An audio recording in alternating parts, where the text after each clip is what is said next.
తాకట్లో ఉన్న బంగారాన్ని విడిపించి ఆ రోజున మార్కెట్ ధర కట్టి మిగిలిన డబ్బును మీకు అందిస్తుంది కొమ్మూరి గోల్డ్.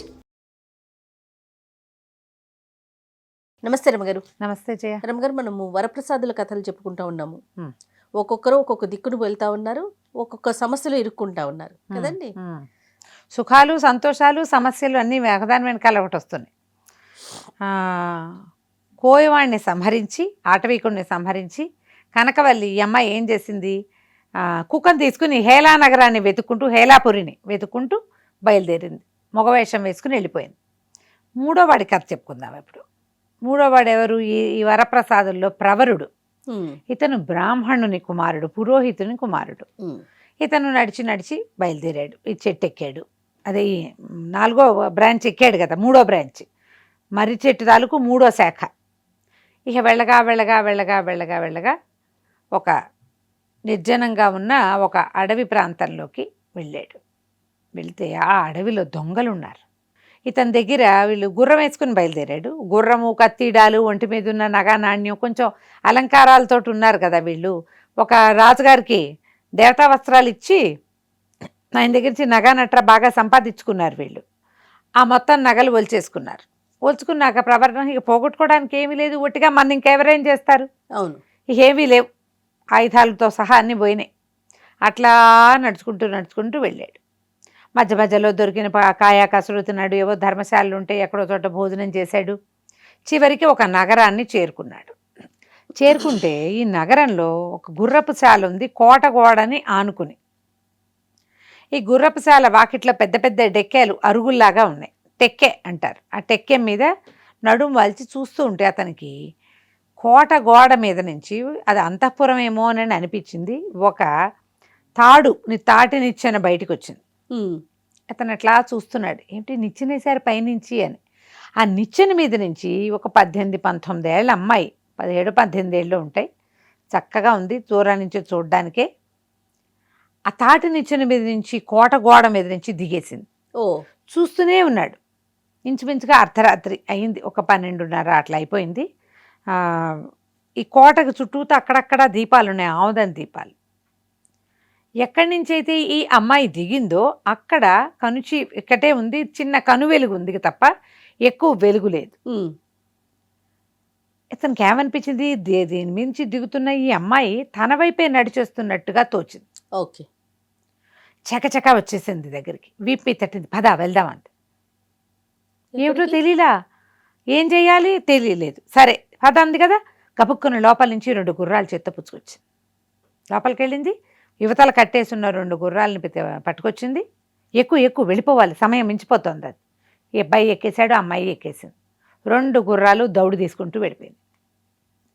ముందుకు వెళ్ళాక ఇక ఇట్లా ఈ అర్ధరాత్రి 12 అయిందిగా, ఇక తెల్లవారేదాకా దౌడు తీస్తూనే ఉన్నారు. మధ్యలో ఒక 4 గంటలు అట్లా పొద్దు వస్తుంది కదా, పొద్దుపడుపు, ఇక మన వెనముద్దలాగా వస్తాడట, వేగుచుక్క పొడుస్తుంది. పొద్దు పడవటం అనరు దాన్ని, వేగుచుక్క పడవట, చుక్క పొడుపు. ఈ చుక్క పొడిచే సమయానికి అమ్మాయి ఏం చెప్పిందంటే, అసలు నాకు ఎట్లాంటి ముఖ్యమైన పని వచ్చిందో తెలుసా, ఎక్కడి నుంచోట ఒక గణికా శిరోమణి వచ్చింది, ఆవిడ చాలా గొప్ప నాట్యగత్తట, ఆవిడని పరీక్షించమన్నారు మా నాన్నగారు. నేను తలనొప్పి అని తప్పించుకున్నాను, నీకు భలే అదృష్టవంతుడు, నువ్వు ముందే వచ్చి పడుకున్నావు అన్నది. ఈ ప్రవరుడికి ఏం చెప్పాలో తెలియదు, అదేమిటో తెలీదు ఇతనికి. అని ఏదో గొంతు సవరించుకున్నాడు. ఈ అబ్బాయి ఏం చెప్పాడో ఆ అమ్మాయి వినలే. ముందుకు వచ్చేసారు. తెల్లవారేసరికి ఆ అమ్మాయి తెలుసుకుంది, తను ఎవరితో వచ్చానని భావిస్తుందో ఆ వాడు ఈ వాడు కాదు. ఓహో, ఆ అమ్మాయి ఎవరో ఒకడికి చెప్పింది అక్కడికి. ఇంతకీ ఈ అమ్మాయి ఎవరు? ఆ నగరం తాలూకు నగరపాలకుడి యొక్క కుమార్తె కనకప్రభ, చాలా అందగత్తె. ఆ అమ్మాయి ఈ నగరాధ్యక్షుడి కుమార్తె. తర్వాత ఈ నగరాధ్యక్షుడికి ఒక మంత్రి గారు ఉన్నారు. మంత్రి గారికి ఒక కొడుకున్నాడు జయంతుడు కనకప్రభ ఒక్కసారే పుట్టారు. వాళ్ళిద్దరిని కలిపి పెంచారు. చిన్నప్పటి నుంచి విద్యాభ్యాసం కలిసే చేశారు. 12-13 సంవత్సరాల వరకు అమ్మాయి వ్యక్తత వచ్చేదాకా కలిసి తిరగనిచ్చి, తర్వాత కొంచెం పిల్ల పెద్దదయ్యాక సెపరేట్ చేసేసారు. అన్ని చోట్ల జరిగేదే. కానీ కనకప్రభకి చిన్నతనం నుంచి తనతో ఉన్న జయంతుడి మీదే ఉంది మనసు, అతను పెళ్లి చేసుకోవాలని ఉంది. తండ్రి వేరే సంబంధాలు చూడడం మొదలుపెట్టేసరికి జయంతుడితో కలిసి పారిపోవాలని నిశ్చయించుకుని అతన్ని ఈ గుర్రపుశాల దగ్గర ఉన్న టెక్కే మీద నువ్వు పడుకో, నేను వచ్చి నిద్ర లేపుతా, మన ఇద్దరం కలిసి వెళ్ళిపోదాం అని చెప్పింది. కానీ ఏ గణికా శిరోమణిని సంగీతాన్ని పరీక్షించమని ఈ అమ్మాయికి వచ్చిందో వార్త, ఈ అమ్మాయి కాదనేసరికల్లా ఆ వార్త జయంతుడికి వెళ్ళింది. అతను తప్పించుకోలేక ఆ పని చేయటానికి అతను అక్కడికి వెళ్ళిపోయాడు.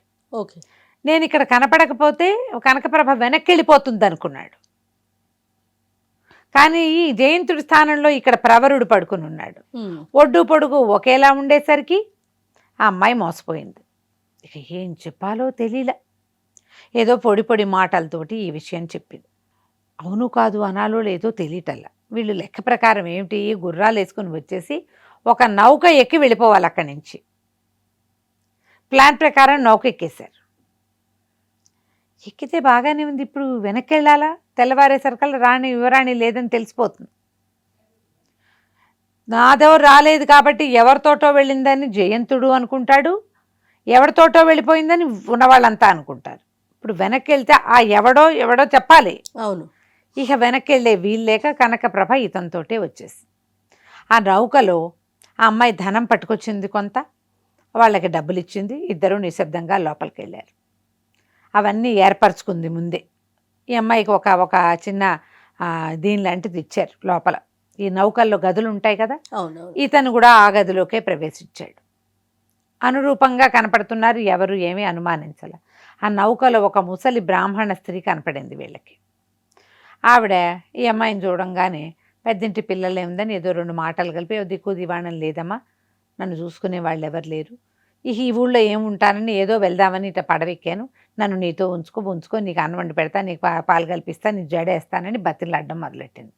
కనకప్రభ కూడా ఏమనుకుందంటే, ఇతను ఎవరో పరాయి మగవాడు, ఇతనితో కలిసి ఉండాలి, ఈ మధ్యలో ఒక పెద్దమ్మ ఉంటే కంఫర్టబుల్గా ఉంటుందని భావించి ఆవిడ్ని తనతోటి ఉంచుకుంది. వీళ్ళు ఎక్కిన నౌక హేలాపూరికి చేరింది. ఓహో, పోనీలే. హేలా నగరానికి వెళ్ళారు. వెళ్ళాక పడవ దిగారు. వీళ్ళిద్దరూ ఆడమగ ముసలావిడే కుటుంబంలాగా కనపడుతోంది. తల్లి కూతురు కొడుకు అల్లుడు, లేదా తల్లి కొడుకు కోడలు అట్లా కనిపిస్తున్నారు. ముగ్గురు కలిసి ఊళ్ళోకి వెళ్ళారు. ముందో ధర్మసత్రంలో దిగారు, తర్వాత పక్కన ఏదో ఇల్లు అద్దెకి తీసుకున్నారు. డబ్బు ఉంది కొంత, కానీ రోజులు గడవాలి కదా. ఇతను ఏం చేశాడు, పక్కనే ఒక రత్నాల వ్యాపారి ఏదో కొట్టుంటే ఊరికే ఒక అడుగు అందులోకి వేశాడు. వేసి అతను కొన్ని రత్నాలు పరీక్షిస్తుంటే అది బాగుంది, ఇది బాగుండలేదు అని చెప్పాడు. చెప్పేసరికి ఆయన ఆశ్చర్యపోయాడు. బాబు నీకు తెలుసా వీటి సంగతి అంటే, నాకు తెలుసండి, మేము ఇవి చదువుకున్నాం, రత్నశాస్త్రం నేను చదువుకున్నానంటే, ఇవి చూడు అవి చూడు అని చూపించి ఓ 2-3 గంటలు అయ్యాక చక్కగా భోజనం చేయించి, బాబు బ్రాహ్మణ్ కుమారుడల్లే ఉన్నావు, నా దగ్గర ఉండు, నీకు నెల సరిపడి జీతం ఇస్తాను, చక్కగా ఇల్లు వాకిలి ఏర్పడతాను. వివాహితుడు అనుకున్నాడు ఆయన. ఇల్లు వాకిలి ఏర్పరిచారు, చక్కగా జీతం ఇవ్వటం మొదలుపెట్టారు. రోజు తలపాగా పెట్టుకుని ఈ రత్నాల వ్యాపార అంగడికి వెళ్ళడం మొదలుపెట్టాడు. కనకప్రభ కూడా అక్కడే ఉంది. ఓకే. ఆ ముసలావిడ వంట చేసి పెట్టేది, అతనికి అన్నం పెట్టేది, ఈ అమ్మాయికి అన్నం పెట్టేది. వీళ్ళిద్దరూ ఓ గదిలో ఏనాడు ఎదురుపడలేదు, కలిసి ఉన్నారు అంతే. ఒకళ్ళనొకళ్ళు పట్టించుకోలే, కానీ ఒకళ్ళు సెక్యూరిటీకి ఒకళ్ళు వీలుగా ఉన్నారనమాట. కొంతకాలం అయిన తర్వాత ఈ హేలా నగరానికి రాజు ఎవరు, ఇప్పుడు ఉన్నది కందర్పకేతువు. ఏ కందర్పకేతువు అయితే మొదట అమ్మాయిని తీసుకొచ్చాడు కదా, కళావతిని, అతని అదే ఈ హేలా నగరం. అతనికి దగ్గరికి ఎవరో ఒక వర్తకుడు ఒక అద్భుతమైన రత్నాన్ని తీసుకొచ్చాడు. ఇది కొన్ని లక్షలు విలువ చేస్తుందని చెప్పాడు. వాడు చాలా కాన్ఫిడెంట్గా ఉన్నాడు. ఊళ్ళో ఉన్న రత్నాల వ్యాపారులందరూ ఓహో అద్భుతం అన్నారు. అద్భుతం తర్వాత ఎక్కడైతే మన వసంతుడు పనిచేస్తున్నాడో అక్కడికి అది ప్రవరుడు ఎవరి దగ్గర పనిచేస్తున్నాడో ఈ రత్నాన్ని పరీక్షించడం కోసం ఒక ఇది వచ్చింది, ఏమంటారు, ఆహ్వానం. రత్న పరీక్షకులు ఎవరైనా ఉంటే రావచ్చు, మీరు కూడా రండి అంటే, మన దగ్గర అద్భుతమైన వాడు ఉన్నాడని కుర్రాన్ని తీసుకుపోయాడు. తీసుకెళ్తే వ్యాపారస్తుడు, బాబు ఇదేదో కొన్ని కోట్లు వెలువ చేస్తుంది అంటున్నారు, రాజుగారు ఇది కొనడానికి సిద్ధంగా ఉన్నారు, ఇది చూడమంటే అతను అటు ఇటు తిప్పి, వారి ప్రవరుడు, ఇది గాజురాయి, ఇది వజ్రం కాదు, దీనికి అసలు ఖరీదే లేదు, ఇది ఇట్లా ప్రత్యేకంగా చెక్కబడి ఉండటం వల్ల ఇది ఖరీదైందిగా భాషిస్తోంది కానీ కాదు. రాజు ఆశ్చర్యపోయాడు. అదేంటి వీళ్ళందరూ లేటు కట్టారు దీనికి, మీ దగ్గర ఉన్న కుర్రాడు ఇతను ముక్కుపచ్చలారినట్టుగా కుర్రాడుగా ఉన్నాడు, ఇతనేటా చెప్తాడు అనేసరికి ఇతను ఏం చేశాడంటే, ఒక అద్దం తెప్పించండి, ఇనప పలక అయినా సరే, ఓ ఓ పలక తెప్పించారు, గోడకేసి పెట్టారు. పెట్టేసరికల్లా ఇతను ఆ రాయిని ఎగరేసి దానికేసి కొట్టాడు. కొట్టేసరికల్లా నువ్వు గింజంత సన్నగా ముక్కైపోయింది. వజ్రం అయితే పగిలేదు కాదు, పగలకూడదు. గాజు రాయిలాగా పగిలింది. ఆ వచ్చిన వ్యాపారస్తుడు తలదించుకున్నాడు. ఊళ్ళో ఉన్న వాళ్ళంతా ఆశ్చర్యపోయారు. రాజుకి మరీ ఆశ్చర్యం వేసింది. ఇంత చిన్నవాడు ఎంత బాగా చెప్పాడు, వస్తువు చూడంగానే చెప్పేశాడే అని రత్నాల వ్యాపారిని ఏమన్నాడు, నీ సలహాదారిని నా దగ్గర పెట్టుకుంటాను అని చెప్పి ఈ ప్రవరుణ్ణి తన దగ్గర ఉంచుకున్నాడు. ఇంకొంచెం పెద్ద భవనం అలాట్ చేశారు. జీతం భత్యం పెరిగినాయి. రోజు రాజు దగ్గరికి వెళ్ళటం, కాసేపు మాట్లాడుతూ ఉంటే ఈ ప్రవరుడు చాలుకు తెలివైన మాట తీరు, చాలా తెలివైనవాడు, ప్లాన్డ్గా మాట్లాడతాడు, రత్నాల పరీక్ష చేయగలడు, మంచి మాటలు చెప్తాడు, తెలివిగా చేయొచ్చు చేయకూడదు చెప్పగలడు, చటుక్కున సమయం గణన చేయగలడు. ఇన్ని లక్షణాలు ఉంటే ఎవరు వదిలిపెడతారు? అంతేగా. రాజు బాగా తన దగ్గర చేయటం మొదలుపెట్టాడు. ఒకనాడు ఏమైందట, ఊళ్ళోంచి రాజుగారి ఈ ప్రవరుడి ఇంటి నుంచి మాసిన బట్టలు తీసుకెళ్తున్నటువంటి మడేలు రాణివాసానికి వెళ్ళింది. వెళ్ళినప్పుడు ఎవరి బట్టలు మోసుకొని ఇటు వస్తున్నావే అని రాణిగారు అడిగేసరికి, ప్రవరుడు గారి భార్య బట్టలండి, ఆమె ఎంత అందగత్తో పుట్టుకుంటే మాసిపోయేలాగా ఉంటుందని చెప్పేసరికల్లా అదే సమయానికి ఆహారం కోసం రాణివాసంలోకి వస్తున్న కందర్పకేతు ఇదంతా వినడానికి స్త్రీ వ్యసనం ఉంది. ఈ అమ్మాయి ఆవిడ ఏమిటి ప్రవరుడి భార్యను చూడాలని పుట్టింది ఆయనకి. సకుటుంబంగా భోజనానికి రా రా రా రా అన్నాడు. సకుటుంబంగా రాల. ప్రవరుడు ఒక్కడే వచ్చినప్పుడు సరే ఏమన్నాడు రాజు, మేము ఎప్పుడో ఒక అద్భుతమైన సౌందర్యవతి అయిన ఒక స్త్రీని ద్వీపాంతరం నుంచి తెప్పించాము, ఆమె ఏమన్నా నాకు లొంగలేదు, నువ్వన్నీ తెలివిగా మాట్లాడతావు, ఆమెతో మాట్లాడి ఆమెను లైన్ చేయి నాకని అడిగాడు. ప్రవరుడికి నచ్చల ఈ మాట. ఇది అన్యాయం కదా, ఎవరో స్త్రీ, ఆమెకి ఇష్టం లేకపోతే వీడి బలవంతం ఏమిటి, మధ్యలో మన రాయబారం ఏమిటి, ఇష్టం లేదు కానీ మరి రాజు దగ్గర ఉన్నప్పుడు కత్తి మీద సాము, సరే చూస్తానన్నాడు. ఈ అబ్బాయిని తీసుకుపోయి ఈ ప్రవరుణ్ణి కళావతి దగ్గర ప్రవేశపెట్టారు. ఆ అమ్మాయిని చూసేసరికల్లా ఇతను కనిపించింది, ఎంతో బుద్ధిమంతురాలుగా ఉంది, లోకజ్ఞానం ఉన్న మనుషులే కూడా లేదు. ఏమా ఎవరు ఏమిటి అని, నేను కొత్తగా మంత్రిగా చేరాను ఈ రాజుగారి దగ్గర, ఆయన ఈ మాట చెప్తున్నాడమ్మా అంటే ఆమె వలవల ఏడ్చింది. నేను వివాహితని, ఈ దుర్మార్గుడు నన్ను ఇట్లా తీసుకొచ్చేసాడు అని ఏడిస్తే ఏమన్నాడు, అలాగైతే నీ భర్త సంగతి చెప్పు, అవకాశం ఉంటే నీ భర్త దగ్గరికి నేను చేరుస్తా, రాజుకు నేను నచ్చ చెప్తా అనేసరికల్లా ఆ అమ్మాయి, నన్ను ఒక రాక్షసు ఎత్తుపోయింది, నేను ఒక చోట ఉన్నాను, ఒక రోజు ఒక రాజకుమారుడు వచ్చాడు, అతని ప్రాణం కత్తి వరలో ఉందనగానే వసంత అని కేక పెట్టాడు ఇతను. అనేసరికల్లా నీకెట్లా తెలుసు నా భర్త పేరుంది? నాకెందుకు తెలీదు, మా రాజు కొడుకు, నా స్నేహితుడు, మేము వరప్రసాదులం, ఇట్లా వరుసగా ఒకేసారి పుట్టాం, మేము కలిసే వచ్చాము అని చాలా దుఃఖపడ్డాడు. అమ్మో వాడి పరిస్థితి ఎట్లా ఉందో ఏమిటో, ఎట్లా వెళ్ళాలి అక్కడికి అని, నువ్వు ధైర్యంగా ఉండు, నీ సంగతి నేను చూస్తాను, రాజుకు నేను నచ్చ చెప్తానంటే ఇక ఈ అమ్మాయి సరేనండి సంతోషంగా ఉండటం మొదలెట్టింది. ఇతను వచ్చి ప్రవరుడు రాజుకు చెప్పాడు, మీరు ఇప్పట్లో బలవంత పెట్టకండి, ఆ అమ్మాయికి ఒక సంవత్సరం వ్రతం ఉంది, రాయబారం వచ్చే దగ్గర నుంచి సంవత్సరం అయిపోతుంది, మీరు మొదట మాట్లాడినప్పుడు ఏడాది అందా, ఇప్పుడు నేను రాయబారం వెళ్ళాను ఇక్కడి నుంచి ఏడాది, కాబట్టి ఆమె దగ్గర ఎవ్వరు వెళ్ళొద్దు, పలకరించద్దు, మాట్లాడద్దు, ఏడాది అయ్యేసరికి ఆమె మీ దారిలో పడుతుంది అని చెప్పాడు. ఈ రాజుకి ఏం పుట్టింది, వెళ్ళి ప్రవరుడి భార్యను చూడాలి, ఈ ఎక్కడి నుంచో తెప్పించిన అందగత్తె లొంగేలాగా లేదు, ఏడాది సమయం ఉంది, ఈ ప్రవరుడి భార్య సౌందర్యమైనా చూసొద్దామనుకున్నాడు. అంతకుముందు ఊరికే 10 రోజులకి ఒకసారి వెళ్ళి అమ్మాయి దగ్గరికి వెళ్ళేవాడు, ఈ కళావతి దగ్గరికి కనపడేది, ఇప్పుడు చూడొద్దన్నాడుగా, అందుకని ప్రవరుడి పెళ్ళాన్ని చూద్దామనుకున్నాడు. ప్రవరుడికి అర్థమైంది, వీడికి ఎవరో చెప్పారు నా భార్య సౌందర్యం గురించి, అందుకనే వీడు వస్తానంటున్నాడని.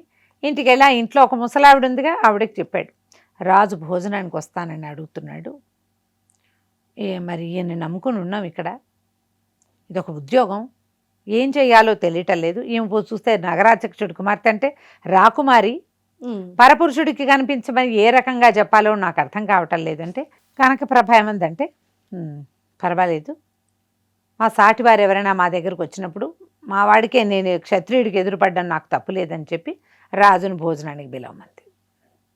రాజుగారు భోజనానికి వచ్చినప్పుడు చూశాడు, చాలా అందగత్తిగా ఉంది, అయితే మీ ఆవిడ చాలా బాగుందంటే మేము 7గురం 8గురం అని చెప్పింది. 7 8 అంటే 7 8 మంది అందగత్తలైన భార్యలు ఉన్నారు ప్రవరుడికి. రాజు ఇదైపోయాడు, అందరినీ చూడాలనుకుంటున్నాను అన్నాడు. సముద్ర తీరానికి వస్తే అందరం కనపడతామని చెప్పింది. ఆ అమ్మాయి 10 నిమిషాలకు ఒక్కొక్క విచిత్ర వేషధారణ చేసుకుంటూ 8 మంది స్త్రీలుగా కనపడింది. రాజు కనిపించింది, మనకు చేత కాదు ఇంత, ప్రవరుడు ఇంత తెలివిగలవాడు కాబట్టి 8 మంది స్త్రీలతోటి ఈ రకంగా ఉండగలుగుతున్నాడు, వీడి జోలికి వెళ్ళకూడదని అనిపించింది. ఊరుకున్నాడు. అయితే ఈ కథ అంతా ముగిసేసరికల్లా కనకప్రభకి ఏమనిపించింది, ఒకనాడు కూర్చుని ఇతనితో మాట్లాడింది. చిన్నతనం నుంచి నేను జయంతుడితో కలిసి పెరిగాను, ప్రేమ కాదు అదొక అలవాటు, ఆ అలవాటుతోటి అతన్నే వివాహం చేసుకోవాలని భావించాను, కానీ అతను నాకు దక్కలేదు, నువ్వు దక్కావు, నీతో పాటు వచ్చాను, ఇంత ప్రయాణం చేశాను, ఇప్పుడు నీతో ఇన్నాళ్ళు ఉండి నేను ఏ పురుషుణ్ణి వివాహం చేసుకోగలను, ఎవరిని భర్తగా భావించగలను, ఇక్కడేమో నీ భార్యగా చెలామణి అయిపోతున్నాను నేను, కాబట్టి నన్ను నువ్వు భార్యగా స్వీకరించు, మనం గాంధర్వీధిని వివాహం చేసుకుందాము, నా క్షత్రియులను నాకు తప్పులేదు, నీకు తప్పులేదు, కాబట్టి మనం వివాహం చేసుకుని భార్యాభర్తలుగా ఉందాం. ఆ తర్వాత ఇద్దరు ఒకళ్ళ సంగతులు ఒకళ్ళకి వివరంగా చెప్పుకున్నారు, స్నేహితుల సంగతులు ఇవన్నీ చెప్పుకున్నారు. ఈ ప్రవరుడికి ఏమనిపించిందంటే, ఇప్పుడు ఎవరైనా నా స్నేహితులు వీళ్ళు మేము 5గురం, నేను ఒక్కడిని ఇక్కడున్నా, ఈ హేలాపురి పెద్ద నగరం, హేలానగరం చాలా పెద్దది, ఎవరైనా వస్తారని ఒక సత్రం దగ్గర తన బొమ్మ ఒకటి, తనది చిత్రం ఒకటి రాయించి పెట్టించాడు. ఎవరైనా ఈ చిత్రాన్ని చూసి నిలబడితే వాళ్ళని నా దగ్గరికి తీసుకురమని 2 సైనికుల్ని పెట్టాడు అక్కడ. ఇలా రోజులు గడుస్తున్నాయి. ఈ లోపల ఏమైంది, వీళ్ళు ఇంకా 2 ఉండాలిగా, దండుడు సాంబుడు. దండుడి కథ చెప్పుకుందాం, ఏమైందో చూద్దాం. ప్రవరుడు తన చిత్రపటాన్ని గీయించి పెట్టాడు, ఒక 2 సైనికులను అక్కడ కాపలా పెట్టాడు. ఎవరైనా ఈ పటాన్ని చూస్తూ నిలబడితే కనుక, ఎందుకంటే వీళ్ళు 5గురు ఉన్నారు, ఒకడు ఇక్కడ ఉన్నాడు, ఒకడు ప్రాణాపాయ స్థితిలో అక్కడెక్కడో ఉన్నాడు, అంటే మిగిలిన 3 ప్రయాణంలో ఎప్పుడైనా రావచ్చు, ఎవరైనా వస్తే కనుక స్నేహితుల్ని సులువుగా తెలుసుకోవచ్చు అని చెప్పి ఇలాంటి ఏర్పాటు చేసి పెట్టాడు. ఇక 3 కథలు చెప్పుకున్నాం. తతిమా వాళ్ళిద్దరూ ఏం చేశారు, ఎక్కడికి వెళ్ళారు, ఎవరైనా ఇక్కడికి వచ్చారా, మనం తర్వాయి భాగంలో చూద్దాం. తప్పకుండా అండి. నమస్తే. నమస్తే. And for more videos, Please subscribe to iDream. Please subscribe to iDream. Please subscribe iDream. And please subscribe to iDream. For more videos, subscribe to iDream. please like, share and subscribe to the channel. Congratulations, iDream. Subscribe to iDream. Subscribe to iDream. So subscribe to iDream Media. iDream ki iDream team andarki huge congratulations. Please subscribe iDream Media. Please subscribe to iDream. Subscribe iDream. Please subscribe to iDream. iDream అంటే నా కళల ఛానల్ను subscribe చేసుకున్న నోరు తిరుగుతలేదు, మీరైతే గంట గుర్తు కొట్టండి. For more such videos, please subscribe to iDream. Subscribe to iDream. Please subscribe to iDream. Please subscribe iDream Media. Please do subscribe to iDream. Please subscribe to iDream Media. For best entertainment and information, please subscribe iDream. And don't forget to subscribe to iDream.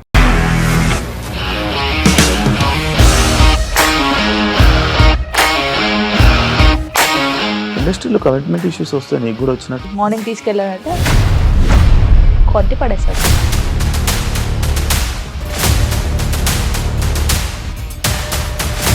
ఒక్కళ్ళు కూడా చూడలేదు ఈ cinema అని చెప్పడానికి కూడా చాలా ధైర్యం కావాలి. అది నిజం కదా, దాంట్లో ధైర్యం ఏంటి? ఇది నెక్స్ట్ డే ప్లేట్ మార్చేస్తే తప్పు కదా. As of now, we are comfortable this అని నేను అనుకుంటున్నాను. రష్మిక గారిది మీది ఒకే ఊరంట కదా.